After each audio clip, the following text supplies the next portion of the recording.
ابھی at the same time ہم دیکھ رہے ہیں جو مجید بریگیڈ کے کمانڈر رحمان بلوچ کو ہلمند میں قتل کیا گیا، تو اس کا تو یہ مطلب ہے نا سیدھا سیدھا کہ افغانستان میں ہیں ان کے محفوظ ٹھکانے بی ایل اے کے ابھی، اور انہی چیزوں کے اوپر ڈوسیئر باقاعدہ D G I S P R نے کہا ہے کہ 2009 سے لے کر 2023 تک کے ڈوسیئر ہمارے ریکارڈ پہ موجود ہیں۔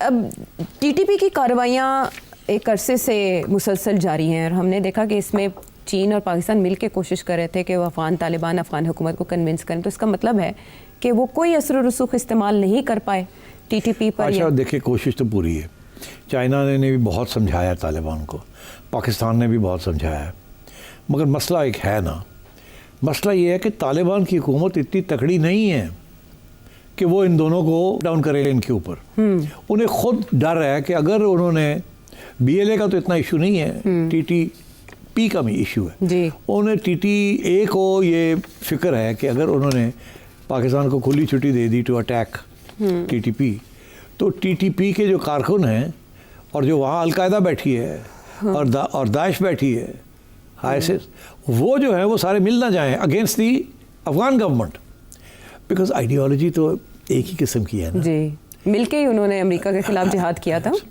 تو اب وہ خود بڑے انسیکیور ہیں طالبان، اور طالبان کے درمیان بھی ایک سپلٹ ہے، آپ کو پتا ہے، کابلی ورسز قندھار، تو اس لیے they are not strong enough.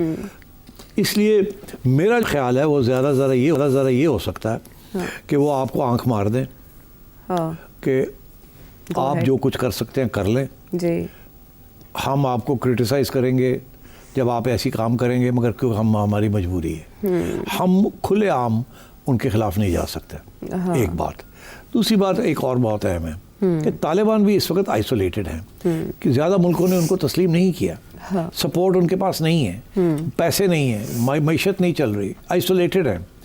India ان کی مدد کر رہا ہے، اس انڈیا کے ساتھ انہوں نے اپنے تعلقات بنا لیے ہیں، کیونکہ آپ کے ساتھ تعلقات نہیں بن رہے ہیں بیکاز آف ٹی ٹی پی اور بی ایل اے، تو انہوں نے بھی لائک اے کلاسک، جو ملک اپنے مفاد کو پروٹیکٹ کرنے کے لیے وہ ہمیشا کوئی نہ بھی آپشنز رکھتے ہیں اپنے پاس۔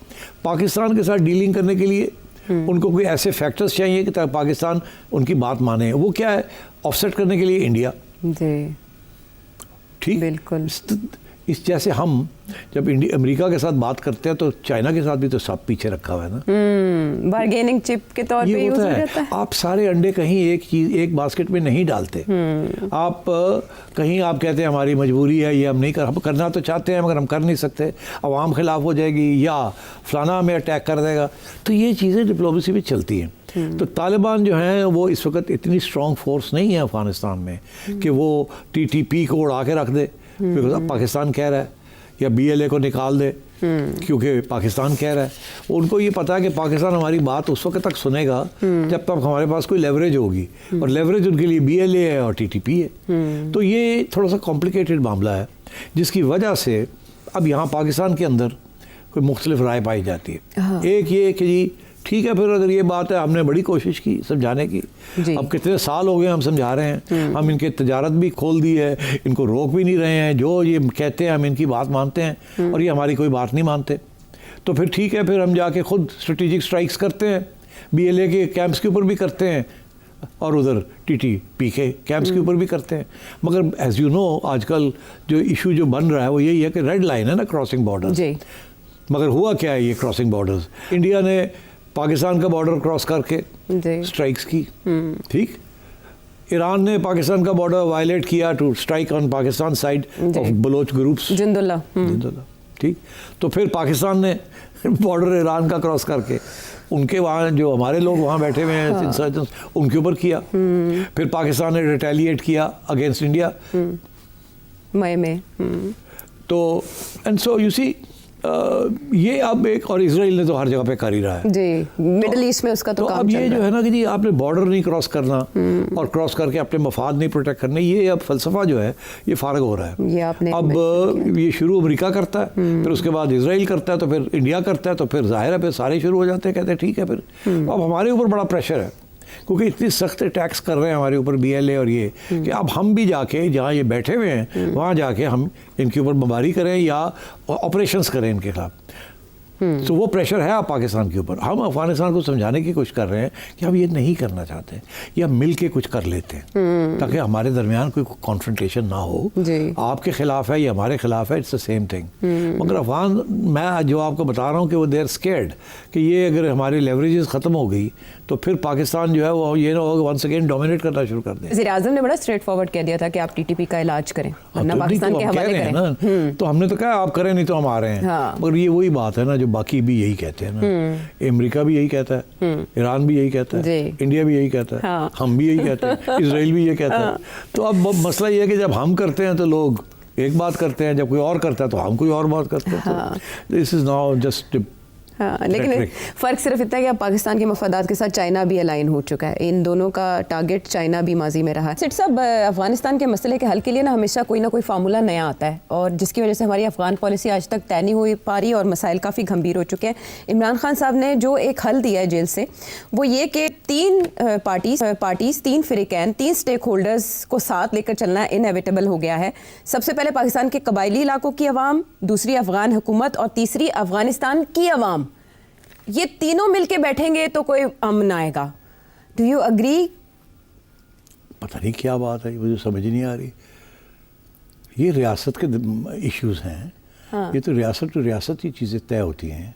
تو یہ کیا کہ سیاسی جماعتیں جا کے بات کریں گی ایک حکومت کے ساتھ, اور کس کے بہاف پہ؟ انہوں نے کہا یہ تینوں بیٹھیں آپس میں بیٹھ کے, جیسے وہ علی امین گنڈا پور صاحب کو پہلے کہہ چکے ہیں کہ آپ افغانستان چلے جائیں.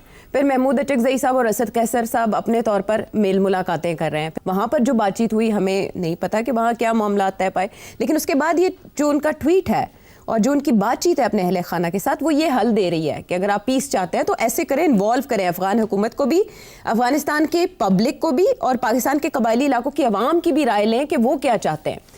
فضول باتیں کر رہا ہے. یہ پرانی اس کی عمران خان کا موقف ہے کہ طالبان جو ہیں, گھر والے ہیں یا باہر والے ہیں, ان کے ساتھ کو معاہدے کیے جائیں اور ان کو ریہیبلیٹیٹ کیا جائے. مگر جو ہمارا تجزیہ ہے یا جو ہمارا ایکسپیرینس ہے پچھلے 15 سال سے, وہ یہی ہے کہ ان کو آپ پیسے دے دیں, ان کو آپ ہتھیار دے دیں, ان کو آپ گھر دے دیں, آپ جو مرضی کر دیں, یہ اپنی آئیڈیالوجی جو ان کی ہے اس سے پیچھے نہیں ہٹیں گے. اور ہر معاہدہ جو ہے جو کہ ان کے ساتھ کیا ہے آن دا بیسس آف عوامی سینٹیمنٹ, وہ سارا فیل ہو گیا. تو اس لیے وہ تو اب دیکھیں نا, انقلابی فورس ہے نا, وہ کوئی ریفارمسٹ فورس نہیں ہے, انقلابی ہیں یہ لوگ, اسلامی انقلابی ہیں. تو وہ تو آپ کی پیسہ یہ وہ چیز کے ساتھ اپنا آئیڈیالوجی کو بیچنے کے لیے تیار نہیں ہے. وہ تو اب چاہتے ہیں کہ طالبان کا, انہوں نے افغانستان کو کانکر کیا, وہ کہتے ہیں ہم پاکستان کو کانکر کرنا چاہتے ہیں. انہوں نے پہلے دن سے یہ کہا تھا کہ ہم آپ کی قائن کو مانتے نہیں ہیں, آپ تو بڑے غلط قسم کے لوگ ہیں, یہ آئین یہ سب ویسٹرن کنسٹرکشنز ہیں, ہم تو اسلامک رجیم بنانا چاہیں گے اور ہماری رجیم پاکستان میں بھی ہوگی. اور تو ان کا تو اس قسم کے موقف ہیں. They are revolutionaries, Islamic revolutionaries. You cannot have a negotiation with them. You can either defeat them or they let them win. ان کے ساتھ نیگوسیشن نہیں ہو سکتی. اب اگر نیگوسیشن ہو سکتی صحیح طریقے سے تو کیا امریکہ طالبان رجیم کے ساتھ نیگوسیشن کر کے ان کو $10 بلین دے کے مسئلہ نہ حل کر لیتا آپ نے؟ نہیں. $10 billion means nothing to them. It's ideology. یہ اسی قسم کی آئیڈیالوجی ہے جیسے ایک زمانے میں لینن اور اسٹالن کے زمانے میں کمیونسٹ کی آئیڈیالوجی ہوتی تھی, سخت, کوئی کمپرومائز نہیں, ریجڈ پالیسی. ہاں, because it's ideology. Ideology is belief system. اس کے اندر بلیف سسٹم کے اندر آپ کو گنجائش نہیں ہوتی. لائک مذہب از اے بلیف سسٹم. آپ کو کوئی بندہ پیسے دے اور کہے آپ کنورٹ کر جائیں, کوئی مسلمان کنورٹ کرے گا؟ نیور. ایسا ہی بلیف سسٹم.